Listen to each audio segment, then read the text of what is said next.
You're listening to a Frequency Podcast Network production. Anybody who has looked at the numbers or just tried to find a new place to live can tell you how screwed we are. And if they have a platform, they'll do exactly that. The media will do it because it's arguably the biggest story in the country. The politicians not in power will do it because it's a great way to hammer the ones who are, and the ones in power will still do it too, if only to convince you that their next policy decision might fix it. But even though Canada's housing crisis is in year 5? More than that? There aren't a lot of solutions comprehensive enough to actually get us to where we need to be.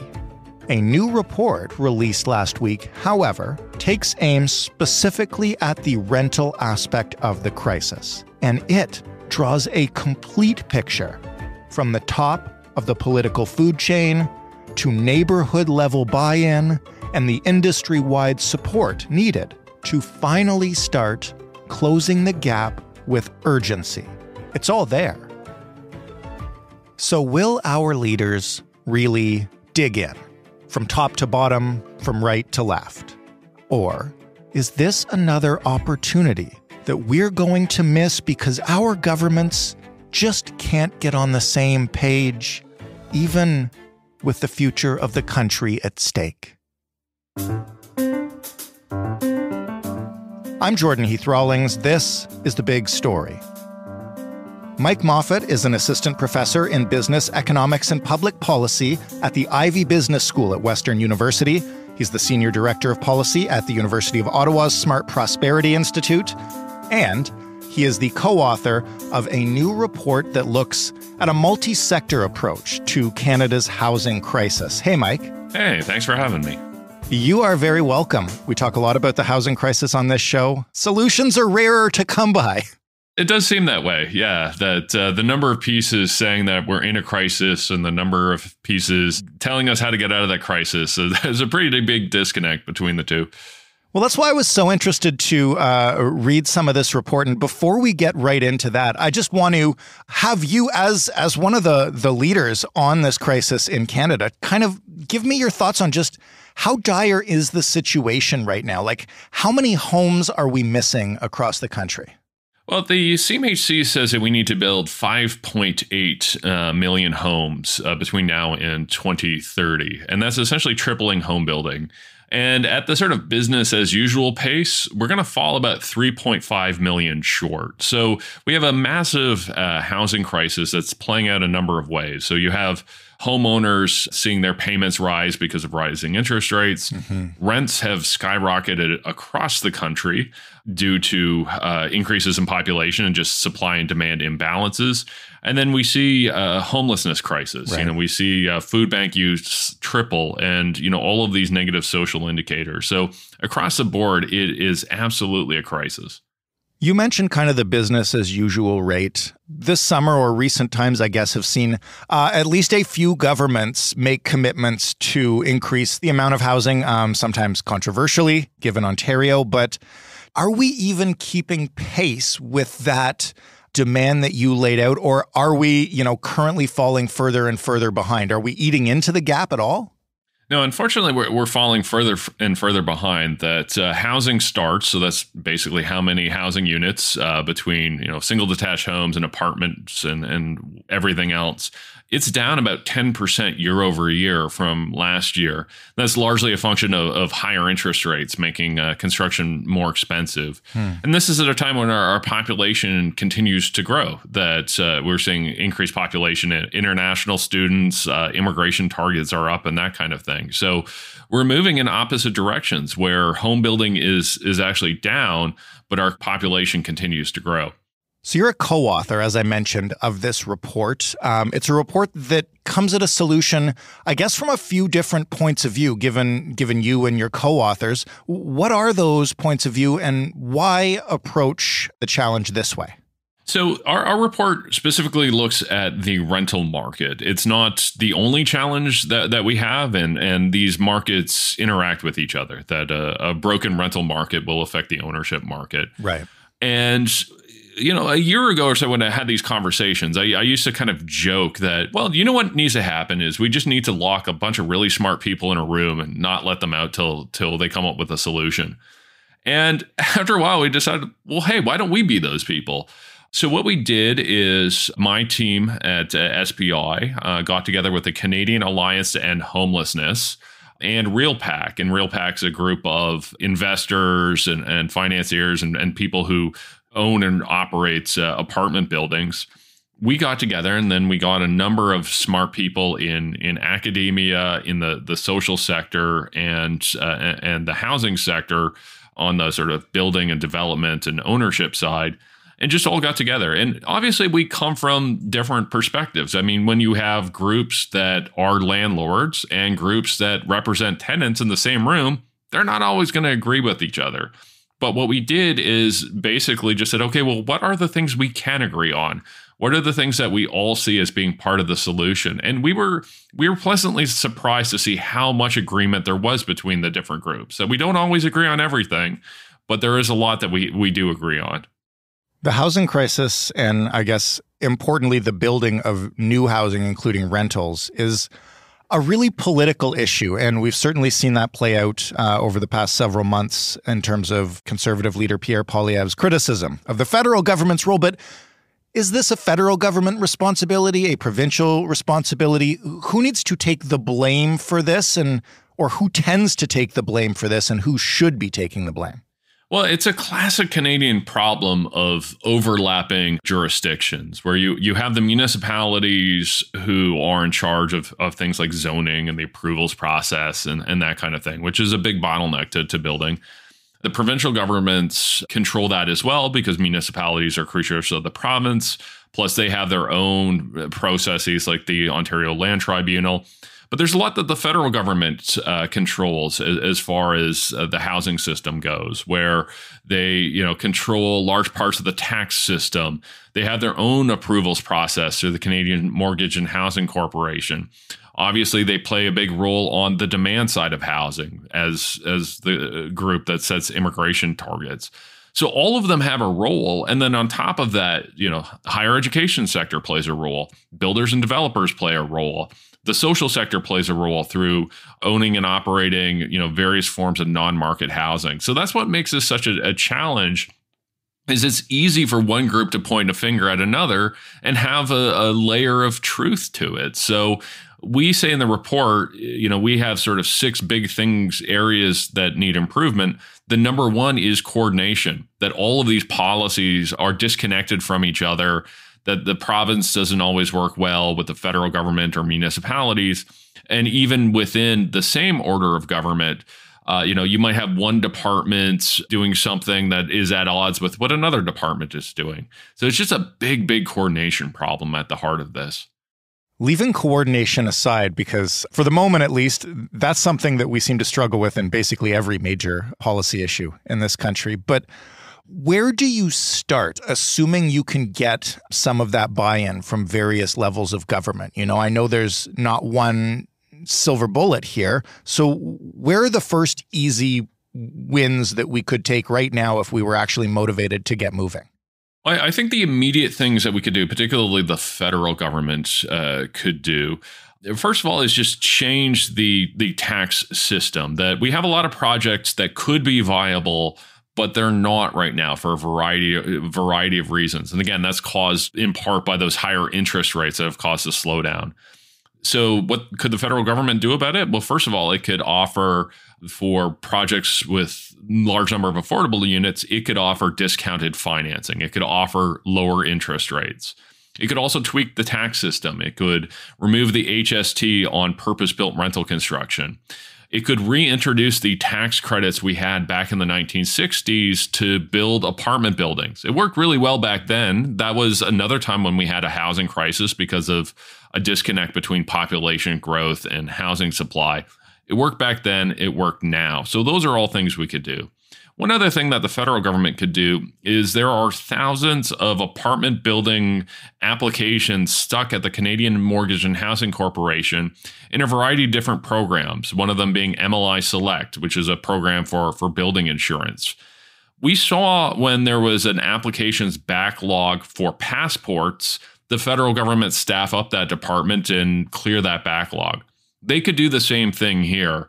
And those are thousands of great apartment building projects, which could get started all across Canada, but they just need to move through this process. So those are immediate things that would help us get some new buildings today.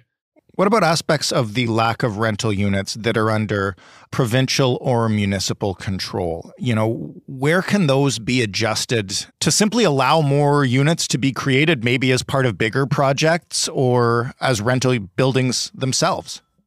Yeah, there's a lot that the province and the federal government can do there. So one of my colleagues, Tyler Meredith, along with Alan Broadbent, have an interesting idea of a acquisition fund. And how it would work is that the federal government or the province could acquire apartment buildings or like either new buildings, existing buildings, or even just units in existing buildings and purchase them and then lease them out to social agencies to run, like the United Way or community foundations or so on. And it could be structured in such a way that it actually doesn't increase the deficit significantly, because what happens is, we're going to get into some weird accounting things here. But essentially what happens is, yes, these things need to be financed, but because the government retains ownership of the building or the units, they have both an offsetting asset and liability. So their financial position doesn't change any. There's just, you have things on both sides of the balance sheet. Right. So there are creative things that either the federal government or province could do to not only get more affordable units, but also keep the affordable units that they already have. That many of them are going onto the market and then getting rented out at much higher rates.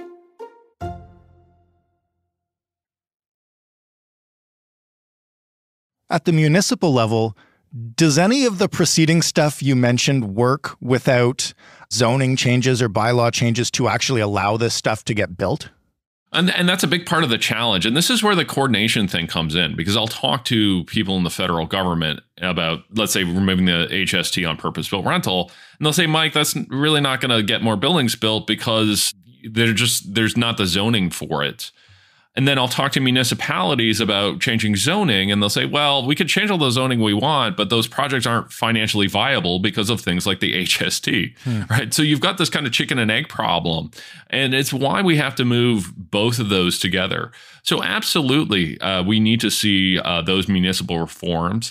A lot of those could come from the province. The province had their housing affordability task force that had a report back in February of 2022 that made 55 recommendations, and many of them are around this idea that the province can set minimum standards when it comes to zoning and the approvals process, and they could apply that across the board in Ontario.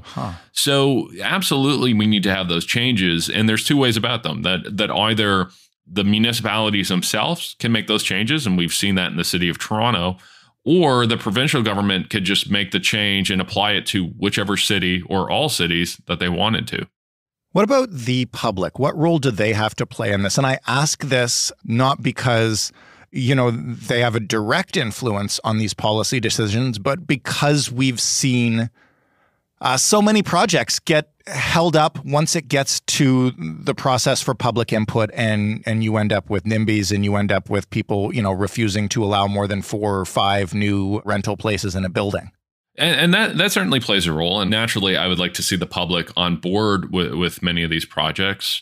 But I also think there are ways to structure these things so they're a little less zero sum.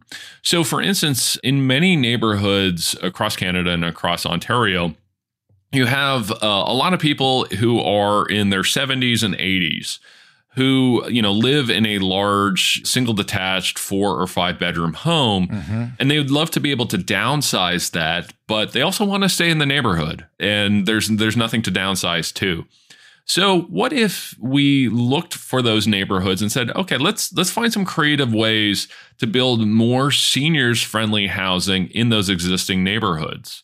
I think that would go a long way because, first of all, then the existing residents would actually get something out of those new builds. Right. It's going to make them a little less likely to be NIMBYs because there's something in it for them. But it would also help first-time home buyers because what would happen is those seniors would sell their existing properties, move into these new ones, freeing up those homes for the next generation of families. So I think it's important for governments as much as possible to look for these win-win solutions, because if it ends up being zero-sum, then you pit new development against existing residents. It just ends up being hostile. And obviously, many of the time, the existing residents essentially win and are able to block those projects. As I mentioned off the top, usually discussions around the housing crisis are not filled with a lot of solutions. I'm curious about the reaction to this report, which came out about a week ago. First of all, just in general from the media, the public, et cetera, what's the feedback been like? The feedback has been phenomenal. We've had dozens of media stories about this, so that's been helpful. We've got some nice notes from the general public. And I find, what's particularly heartening to me is that it's received support from across the board, that you see builders and developers who like many of the provisions in here. But you're also hearing from social advocates and others going, yeah, this is what we need. I mean, the report has a big emphasis on the need to build more deeply affordable and social housing. So it's been fantastic. There has been, the occasional criticism of it. And some of them are actually good ideas. Occasionally we hear something that, someone says, why doesn't it say this or that? And I'll think, oh, actually, it probably should. Give me an example of one of those if you can. Absolutely. Well, something like the seniors housing example that I just mentioned. We don't really have anything in there. Like what would be a policy to build more seniors friendly housing in existing neighborhoods? We don't have anything that focuses in on that. We probably should. Another area is that because it's so federally focused, it's a little bit light on how to drive those municipal zoning changes. We could have put more emphasis there. And I think those are fine points. And what I'm hoping comes out of this is other groups build off of it. Say, you know what, we like this report as a basis, but we want to go further. We want to, have a set of policy recommendations for the province, or we think you should have added these two things, so we'll have our own. And I think that would be fantastic. So overall, we're really pleased with how it went. We think this is resonating, and it's resonating across the spectrum. That I think, looking federally, there are things here that the government would like, but there's a lot of things that the conservatives and New Democrats would like as well. So I'm hoping for kind of a race to the top where the different parties can start saying, you know what, yeah, I think we should do these things and incorporating them into their platforms. I know you have discussions with policymakers, so I'll ask for their reaction to this. Have they engaged with it seriously? Do they want to learn more? Coordination is such a huge part of this. Are they ready for it? I think they are. So we've had conversations with all of the parties, including government. I've had conversations with a number of municipalities as well. A couple of my co-authors have talked to provinces. So they are on board. One of my co-authors, Tim Richter, and I will be presenting the findings at the federal cabinet retreat. So, clearly there at least some interest of the federal government. I don't think they would invite us out if they weren't at least taking this somewhat seriously. I think the challenge is trying to figure out, how to get them to adopt these ideas, how to make them politically palatable. And then I think even more importantly is if they do adopt them, how to actually design them and how to actually implement them so they can get moving quickly. Before you go, I want to talk to you about the speed we're after here. And I say that because a separate piece from this report that you wrote for The Walrus, I believe, you called for a wartime effort on this. Can you explain a little bit about, what that might actually look like on the ground? Yeah, and I think that speed piece is important because it is a crisis. So, for example, one of the things that we're going to need to build more homes is more infrastructure at the municipal level. And municipalities have money, but they need additional money. They don't have the budget to build all the sewers and roads and green infrastructure we need to build 5.8 million homes. They're going to need more money from either the federal or provincial government. And one of my concerns is that if that happens, that whatever level of government is will start micromanaging the process. That will say, okay, we'll give you money, but you have to fill out the 78-page report. Right. And, we'll get back to you in 9 to 12 months. That would be a giant mistake. I think what we need to do is, the federal or provincial government sets up an infrastructure program, sets up some criteria and says, okay, as long as your project meets this criteria, it's approved. You know your city best. We're not going to try and micromanage this process. Just follow these guidelines. We can audit you afterwards, but let's just make this happen. So it's that kind of change of thinking. And my biggest concern with all of this is that either the federal government or provincial government starts micromanaging this process and everything just gets buried in red tape. I hate to end it on a down note, but because we're discussing urgency and because, as you mentioned earlier, we're falling further behind the pace and not making up ground, I think almost anybody involved in the housing market right now would tell you how bad it is. What happens if we don't manage to pick up the pace and create new housing? Like, how far can this go? And what does that country look like if we can't do this? What I get concerned with is that it's just basically, what we've seen over the last 5 to 10 years, but more so. And I actually think there's places in the world we can look at. My big concern is that Canadian cities start looking a lot like San Francisco, where you have more homelessness, more tent cities, but you also have things like elementary schools having to provide housing for teachers because teachers, the middle class can't afford to live there. And that is one of the big challenges we're going to have, particularly in Toronto and the GTA and Greater Vancouver area, is that simply that the middle class will get completely priced out, which is not just bad for them, but is bad for anybody living in that city who needs a teacher or nurse or electrician or what have you. And they find that they just can't find them. And again, we've seen that parts of the United States are a little bit ahead of us on that. And I think that should be a warning signal to us is like, this is what the future looks like if we can't get our act together. Mike, thank you so much for this. And it will be really interesting to see how it goes in PEI when you put this in front of the cabinet. Oh, well, thank you for having me. Mike Moffatt of the Ivey Business School at Western University and Senior Director of Policy at the University of Ottawa's Smart Prosperity Institute. That was The Big Story. For more, you can head to thebigstorypodcast.ca, and yes, we do tell you a lot more about the housing crisis on there. You can find those episodes and listen to them. In fact, you can search for Mike's name and find his previous appearance on this show if you want to hear more. You can find us anytime you want to give us feedback. We are on social media, specifically Twitter at TheBigStoryFPN. We read every email you send us, even if we can't reply to all of them. You can send those to hello@thebigstorypodcast.ca. And we listen to every voicemail too. If you leave us a number, we might call you back and ask you if we can use your clip. The Big Story is available in every single podcast player and on every single smart speaker if you ask it to play the Big Story podcast. Thanks for listening. I'm Jordan Heath Rawlings. We'll talk tomorrow.